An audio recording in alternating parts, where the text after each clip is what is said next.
Alors, le thème de la conférence porte sur l'environnement et la transformation sociale.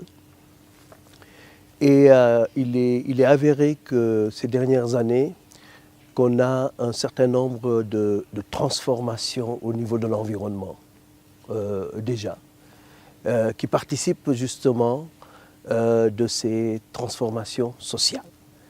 Et ma présentation va plutôt s'appesantir sur une des transformations quand même les plus troublantes, à savoir le changement climatique.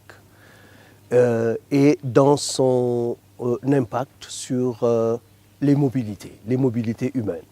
On dira les migrations de manière générale. Alors, nous essayons de montrer à travers une étude que nous avons réalisée au Sahel, et plus spécifiquement au Sénégal et au nord de la Côte d'Ivoire. Nous essayons donc de démontrer que ces changements climatiques ont un impact considérable sur les mobilités humaines. Mais surtout, en mettant l'accent surtout sur les mobilités internes. Vous savez, dans la littérature internationale, on évoque assez souvent la question des réfugiés climatiques. On donne des chiffres qui sont peu ou prou réels, mais on met très peu l'accent sur les déplacements internes que ces changements climatiques vont induire.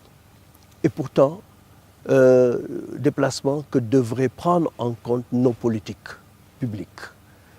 Alors, la présentation, c'est un peu un partage de ces résultats auxquels nous avons abouti et qui montrent que ces changements climatiques, sans sans que nous puissions démontrer les liens de causalité directe avec les migrations, participent beaucoup justement de ces déplacements des populations et constituent généralement soit des facteurs déclencheurs ou des facteurs aggravants donc de ces départs de populations vers des zones qui sont plus clémentes, ou en tout cas, elles pourraient assurer un certain nombre de moyens de survie qu'elles perdent justement à la suite de ces manifestations, de ces changements climatiques, soit sous forme de sécheresse ou d'inondation.